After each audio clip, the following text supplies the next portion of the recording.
오늘 누가복음 23장 1절서부터 12절까지의 말씀을 보았습니다. 우리가 앞에 누가복음 22장의 말씀에서도 보았지만 예수님의 그러한 사역이 33년 동안 이 땅에서 계셨지만 그 33년의 기간 중에 예수님의 그 공생의 이전의 그러한 삶에 대해서는 거의 기록이 되어 있지 않습니다. 그리고 공생의 이후의 그러한 삶이 이제 대부분 이제 복음서에 기록이 되어 있는데 그 복음서 그 3년 동안 기록되어져 있는 그 기록 중에서도 가장 집중적으로 기록되어져 있는 그러한 내용을 보게 되면 예루살렘에서 마지막에 보내시는 그 일주일간의 기록이라고 할 수 있습니다. 그런데 그 일주일 중에서도 더 많은 분량을 우리에게 성경을 통하여서 하나님께서 우리에게 알려주시는 그러한 말씀은 예수님께서 십자가에 달리시는 그날 하루를 우리에게 굉장히 집중적으로 보여주고 계시죠. 오늘 그 23장 1절서부터 12절까지의 말씀은 앞의 말씀에서는 예수님께서 그 유대인 종교 지도자들 그 대제사장의 집에 붙잡혀 가셔서 신문을 받으셨던 그러한 내용이라고 한다면, 오늘은 그 시대의 그 종교 지도자들이 아니라 정치 지도자들에게 예수님이 붙잡혀 가시는 그러한 모습입니다. 근데 이 모습들을 정말 하나하나 우리가 그냥 뭐 그림을 그릴 수 있을 정도로다 자세하게 묘사를 하고 있죠. 오늘 말씀도 그 사람들 앞에 섰을 때 어떠한 모습으로 예수님께서 계셨을지 우리가 그냥 눈을 감고 가만히 생각해 보아도 예수님이 이렇게 계셨겠구나라는 것을 알 수 있습니다. 근데 왜 이렇게 자세하게 우리에게 이렇게 보여줄까요? 그것은 예수님이 가시는 이 십자가의 길 가운데 주변에 있었던 여러 사람들의 모습과 함께 예수님이 누구신가라는 것을 우리에게 분명히 보여주고 있죠. 오늘 말씀도 예수님이 어떤 분인가라는 것을, 왜 예수님이 십자가의 길을 가시는데 왜 이 두 사람의 그 정치 지도자 앞에 서야만 되는지를 우리에게 말씀하여 주십니다. 먼저 오늘 1절 말씀을 보면 무리가 다 일어나서 예수님을 빌라도에게 끌고 갔다라고 말씀하고 있습니다. 이 무리라고 하는 것은 대제사장들과 있었던 그 사람들이죠. 사내들인 공회의 그 사람들입니다. 그리고 예수님께서는 그 시대에 이 유대와 또한 사마리아 지역을 통치하였던 로마의 그 총독이었던 가이사랴 앞에 그 빌라도 앞에 끌려가십니다. 근데 이 빌라도는 평소에 어디에서 지냈었냐 하면 지중해에 있는 가이사랴라고 하는 곳에서 평소에 지냅니다. 그것이 바로 그의 그 생활할 수 있고 또한 통치하는 그러한 중심적인 지역입니다. 근데 오늘 말씀을 보게 되면 빌라도가 어디에 있습니까? 예루살렘에 있습니다. 왜 빌라도가 예루살렘에 갔을까요? 지금 그 모든 유대인들이 지금 예루살렘에 모이는 것은 유월절 때문이죠. 근데 유월절이 벌어지게 되면 모든 사람들이 모이기 때문에 이때에는 흥겨운 때이기도 하지만 정치인들에게는 이게 굉장히 조심스러운 때입니다. 왜냐하면 이때 여러 가지 많은 밀란이라던가 여러 가지 소동이 일어날 수 있기 때문에 빌라도는 그러한 것들을 직접 확인하면서 그러한 것들을 막기 위하여서 그 가이사랴에서 지금 예루살렘으로 와 있는 것이죠. 그리고 이것을 알고 있었던 그 종교 지도자들은 예수님을 빌라도에게 끌고 갑니다. 그리고 예수님을 고발을 해요. 왜 빌라도에게 그들이 끌고 가야만 됐습니까? 자신들이 예수님이 죄인이라는 것을 정죄를 할 수 있었지만, 그러나 그들이 원하는 것처럼 예수님을 십자가에 못 박을 수가 없었기 때문이죠. 그들이 어떤 종교적인 그러한 판단을 하고 어느 정도의 그러한 판결을 할 수 있을지 모르지만 사람의 목숨에 대하여서는 그들에게 권한이 없었습니다. 그러니까 이 시대 정치도자였던 빌라도에게 예수님을 끌고 가는 겁니다. 근데 빌라도에게 끌고 갈 때 아무 이야기나 할 수 없어요. 지금 이 사람들이 예수님을 그 죄로 삼았던 그러한 내용은 무엇입니까? 하나님의 아들이라는 그러한 것을 그들이 듣고 나서 그렇지 않습니까? 앞에 70절 말씀을 보게 되면 내가 하나님의 아들이냐라고 질문했을 때 예수님께서 너희들이 내가 그라고 말하고 있지 않느냐. 사실은 여기에 대해서 그들은 굉장한 반감을 가지고 그들이 보기엔 이것은 죽어 마땅한 죄라는 것을 그들이 그 생각을 하였죠. 근데 이것만 가지고는 빌라도를 설득할 수가 없습니다. 정치적인 그러한 이유가 예수님이 십자가에 못 박혀야 되는 이유가 있어야지만 되죠. 그래서 예수님을 고발하는 제목이 2절 말씀에 보게 되면 하나님의 아들 뭐 이런 게 아닙니다. 정치적인 그러한 이유를 가지고 이야기를 해요. 첫 번째 그 이유가 무엇입니까? 우리 백성을 미혹하였다라는 것이 바로 그들이 예수님을 고발하는 첫 번째입니다.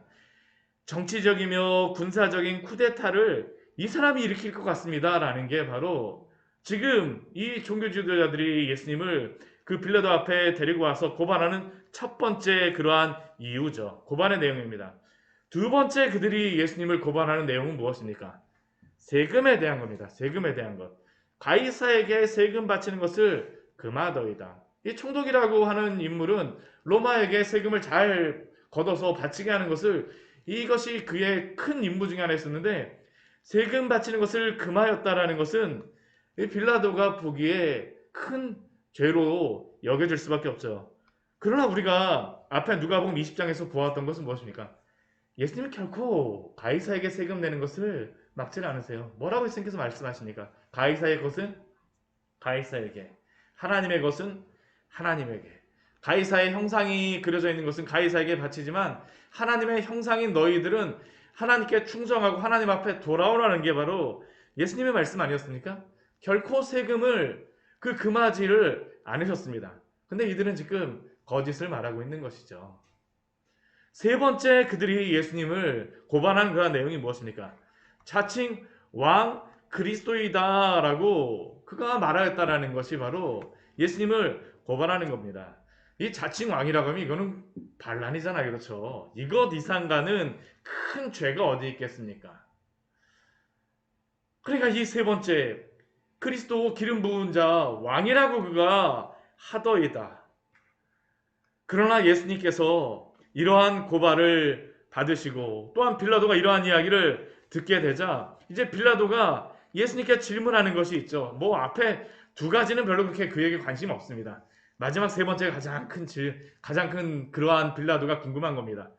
내가 유대인의 왕이냐? 정말 이들이 그 너를 고발하는 것과 같이 내가 유대인의 왕이냐라는 것이 바로 빌라도가 가지고 있는 그러한 예수님께 대한 질문입니다. 근데 보통 사람들 같으면 이러한 질문 받게 되면 어떻게 할까요? 나는 아니에요 하고 이야기하는 게 인지상정이죠. 그리고 이 자리로부터 벗어나기 위해서는 당연히 자신을 변호해야 되는 게 맞습니다. 근데 예수님께서 뭐라고 말씀하십니까? 내 말이 옳도다. 이게 알듯 말듯한 그러한 대답입니다. 너가 말한 것이 옳도다. 그거 앞에 우리 성경에는 이것만 기록되어져 있지만 그 외에도 많은 말들을 했겠죠. 너가 말하는 것이 옳도다. 알듯 말듯한 그러한 이야기입니다. 그런데 이러한 이야기를 들었을 때에 빌라도의 그러한 판결은 무엇일까요? 우리 4절 말씀에 이렇게 말씀하고 있습니다. 우리 4절 말씀 같이 한번 읽어볼까요?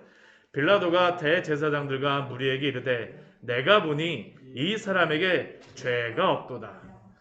빌라도가 예수님에 대하여서 보고 판단한 것은 왕이 아니라는 것이죠. 이들이 지금 예수님을 고발하는 내용은 유대교의 그러한 종교적인 문제를 가지고 나한테 왔다라는 것을 이 빌라도는 직감적으로 깨달은 겁니다. 벌써 몇 년 동안 이 유대에 그러한 총독으로 있었기 때문에 이들이 원하는 것이 무엇인지, 종교적인 그러한 특성이 무엇인지, 또 예수님에 대한 소문도 들어 알았었기 때문에 넘어가지 않는 것이죠.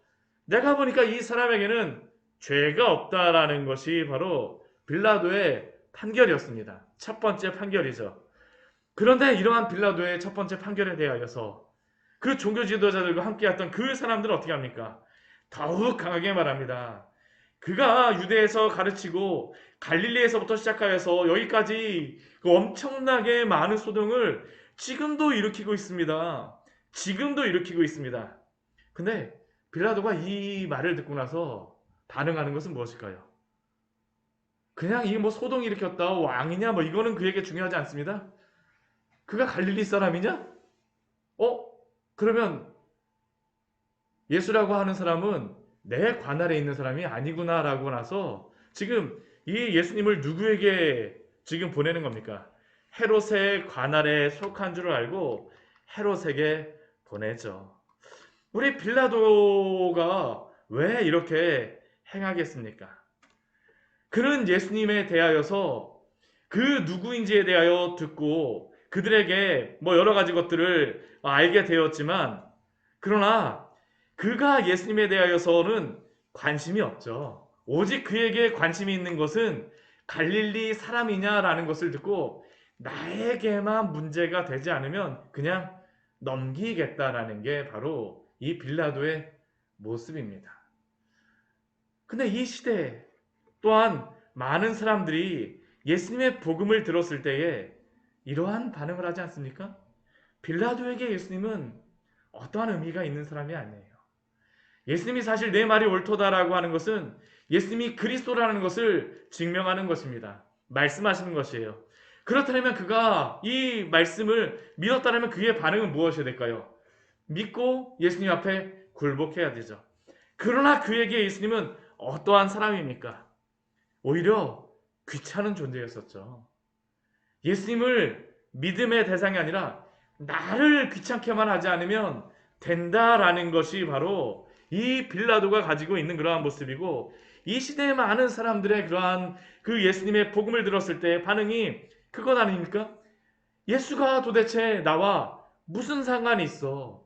나의 삶에 방해만 되지 않는다면, 아니면 나의 삶에 이익이 되지 않는다면 아무 관심이 없는 게 바로 이 시대의 사람들의 그러한 모습이죠.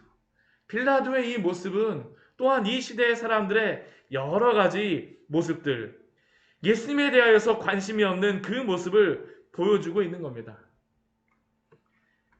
그리고 이 빌라도가 예수님을 헤롯에게 보냅니다. 지금 여기 예루살렘의 예전에 그러한 곳인데, 빌라도 같은 경우는 지금 안토니오 요새에 있고 헤롯은 헤롯 궁전에 있습니다. 이 거리가 뭐 그렇게 멀지 않은 그러한 몇백 미터 정도밖에 떨어지지 않은 그러한 거리니까 이 거리로 다 예수님을 보내게 되죠. 근데 헤롯이 예수님을 왔을 때 헤롯은 굉장히 기뻐합니다. 우리 8절 말씀을 보게 되면 헤롯은 예수를 보고 매우 기뻐하니, 왜 예수님을 보고 기뻐했을까요? 보고 싶었던 거거든요. 이 지금 나와 있는 헤롯은 헤롯 안티파스로 세례 요한을 죽였던 그러한 헤롯이었었죠. 우리가 앞에 말씀에 보게 되면, 누가복음 그 9장 말씀에 보게 되면 그가 예수님과 제자들이 나가서 이렇게 막 전도를 하고 많은 큰 뭐 이적을 행하였다라는 것을 듣자 그가 당황을 하게 됩니다. 아니, 내가 헤롯을 죽였는데, 그 세례 요한을 죽였는데 어떻게 이러한 일들이 벌어지게 되지? 그러면서 그가 가졌던 그러한 마음이 그가 가졌던 마음이 뭐냐면, 아니, 이러한 일이 들리니까 내가 이 사람을 한번 보고 싶다라는 게 바로 그의 반응이었습니다. 근데 오늘 보게 됐어요. 오늘. 그래서 예수님이 오는 것을 보자 매우 기뻐하고, 또한 그의 마음속에는 무엇이 한 가지, 예수님을 만나면 한 가지 보고 싶었던 것이 있었는데, 그게 뭐냐면 예수님이 이적을 행하는 것을 보기를 원하였습니다. 이적을 행하는 것을 보기를 원하였어요. 여러 가지 예수님이 무슨 이적을 행할까? 그렇게 이적을 많이 행했는데 내 앞에 와갖고 이적을 행해보라는 것이 바로 헤롯이 예수님께 대하여서 가졌던 그러한 마음이죠. 예수님을 보고는 싶어 하지만 그는 예수님을 믿고자 해서 보는 것이 아니라 자신의 헛된 호기심을 채우기 위한 것이 바로 예수님을 보고자 하는 그러한 이유였습니다. 개인적인 어떠한 호기심을 채우기 위해서, 나의 유익을 위하여서 예수님을 만나고자 했죠. 그런데 예수님께서는 그 헤롯 앞에서 역시 아무 말도 하시지 않습니다. 우리 9절 말씀 보게 되면 여러 말로 헤롯이 물으나 예수님은 어떻게 하세요? 대답 없으십니다. 대답 없는 거죠. 아무 말도 대답하지 아니하시니. 예수님은 결코 헤롯의 헛된 호기심을 채우고자 하지 않습니다. 오히려 예수님께서는 침묵하시지만 누가 예수님 앞에서 더 큰 소리를 내며 고발하고 있습니까? 대제사장들과 서기관들이죠. 보통 우리 같으면 죄 지은 사람들이 나 억울해요 하면서 말하는 게 당연하겠지만, 예수님은 침묵하시고 오히려 대제사장들과 서기관들만이 예수님을 십자가에 못 박기 위하여서 이렇게 애를 쓰고 있습니다. 우리는 예수님의 이 모습을 통하여서 왜 예수님이 이렇게 하시는지를 알 수 있죠. 바로 십자가의 그 길을 가시기 위하여서입니다. 어떠한 자신의 목숨을 구하기 위한 것이 아니라 하나님이 예수님에게 명령하신 계획하신 그 구원의 길을 이루시기 위하여서 오늘 예수님께서는 자발적으로 그 길을 가십니다. 그런데 오늘 이렇게 헤롯과 빌라도의 모습을 통하여서 우리에게 알려주는 그러한 한 가지의 그러한 결론이 있습니다. 우리 12절 말씀에서 이렇게 말하고 있죠. 헤롯과 빌라도가 전에는 원수였으나 이 예수님을 십자가에 못 박는 나는 무엇이 됩니까? 친구가 되어지죠. 친구가 되어져요. 이들은 모두 예수님을 믿지 않고 빌라도는 귀찮아하며 헤롯은 예수님을 희롱하며 예수님을 구할 수 있는 기회를 그들은 모두 다 사용하지 않고 예수님을 외면하는 자들로서 친구가 된 것입니다. 그런데 오늘 말씀을 통하여서 우리가 빌라도와 헤롯을 통하여서 예수님이 어떠한 분이신지에 대하여 알려주는 중요한 한 가지의 그러한 사실이 있습니다. 한 가지의 그러한 사실이 있습니다. 그것은 다른 것이 아니라 오늘 빌라도와 헤롯이 이렇게도 많은 예수님에 대한 모함을 듣고 예수님에 대한 고발을 들었음에도 불구하고 또한 이들은 악인이고 죄인임을 우리가 분명히 알고 있음에도 불구하고 이들이 예수님께 대하여서 내리는 그러한 결론은 무엇입니까? 죄가 없다라는 것이에요. 죄가 없다라는 것이죠. 아까 우리 빌라도가 예수님에 대하여서 이렇게 말하죠. 우리 4절 말씀해 보게 되면 내가 보니 이 사람에게 죄가 없도다. 빌라도가 보기에 아무리 고발의 이야기를 들어도 예수님에게는 죄가 없습니다. 헤롯도 어떻습니까? 그 고발의 소리를 많이 듣고 자신의 그 헛된 호기심을 채우진 못하겠었지만 그러나 그가 예수님을 그래서 그 빛난 옷을 입혀서 왕복을 입혀서 예수님을 희롱을 하고 있지만 왜 그가 그냥 예수님에게 아무런 말도 하지 않고 그냥 빌라도에게 보내겠습니까? 죄를 찾지 못하였기 때문입니다. 둘 다 지금 예수님에게서 죄를 발견하지 못하였다라는 것이 오늘 말씀을 통해서 우리에게 알려주시는 중요한 진리죠. 그리고 이것은 십자가에서 달리시는 예수님이 어떤 분이신지를 우리에게 알려주십니다. 예수님이 어떤 분이십니까? 죄가 없으신 분이세요. 죄가 없으신 분이십니다. 그리고 예수님은 죄가 없으셔야만 합니다. 십자가에 달릴 때. 왜냐하면 죄가 있는 자가 그 하나님의 대속사역을 할 수 없기 때문입니다. 그리고 죄 없으신 예수님께서 하나님의 어린 양으로 우리의 죄의 값을 치르시기 위하여서 십자가에 달리시는 것 아닙니까? 오늘 말씀은 증인을 2명을 세우고 있는 것이죠. 어떠한 증인입니까? 빌라도와 헤롯이라고 하는 그 증인을 세워서 예수님이 누구라는 것을 증명하시는 겁니까? 죄가 없으신 분이라는 것을 증명하는 것이죠. 예수님이 죄가 없으심으로 말미암아 우리가 구원을 받는 것 아닙니까? 히브리서 4장 15절 말씀 보게 되면 우리에게 이렇게 말씀하고 있습니다. 우리에게 있는 대제사장은 우리의 연약함을 동정하지 못하실 리가 아니요 모든 일에 우리와 똑같이 시험을 받으시니로되 죄는 없으시니라. 죄가 없으신 예수님께서 우리의 모든 죄를 십자가에 다 담당하심으로 말미암아 우리의 죄가 주홍 같을지라도 눈과 같이 희어지고 진홍같이 붉을지라도 양털같이 희게 된 줄 믿습니다. 그리고 또한 우리 주님이 세상 죄를 지고 가신 죄 없으신 하나님의 어린 양 되심을 오늘 말씀 우리에게 똑똑히 보여주고 있죠. 이것이 바로 복음의 중요한 핵심 아닙니까? 고린도후서 5장 21절 말씀에서는 우리에게 이렇게 말씀하고 있습니다. 우리 고린도후서 우리 5장 21절 말씀은 같이 한번 찾아보도록 할게요. 고린도후서 5장 21절 말씀. 왜 예수님께서는 죄 없으신 자로 십자가에 달리셔야만 합니까? 우리의 구원 때문이죠. 근데 고린도후서 5장 21절 말씀은 놀라운 말씀을 우리에게 알려주고 있습니다. 같이 읽도록 하겠습니다. 하나님이 죄를 알지도 못하신 이를 우리를 대신하여 죄로 삼으신 것은 우리로 하여금 그 안에서 하나님의 의가 되게 하려 하심이라. 아멘. 예수님께서는 죄가 없으신 분일 뿐만 아니라 우리 고린도후서 말씀에는 그것보다 더 나아가서 무엇이라고 우리에게 알려주고 있습니까? 하나님이 죄를 알지도 못하신 이를 우리를 대신하여 죄로 삼으신 것은, 우리를 대신하여 십자가에 못 박으신 것은 우리로 하여금 그 안에서 하나님의 의가 되려 하심이라. 우리의 죄가 되신 예수 그리스도. 그러나 우리는 하나님 앞에서 의가 되어진 줄 믿습니다. 이것이 바로 복음 아닙니까? 얼마나 놀라운 말씀이며 얼마나 놀라운 은혜입니까? 그래서 우리는 다른 것이 아니라 오직 그리스도 안에서만 모든 것들을 다 얻을 수 있습니다.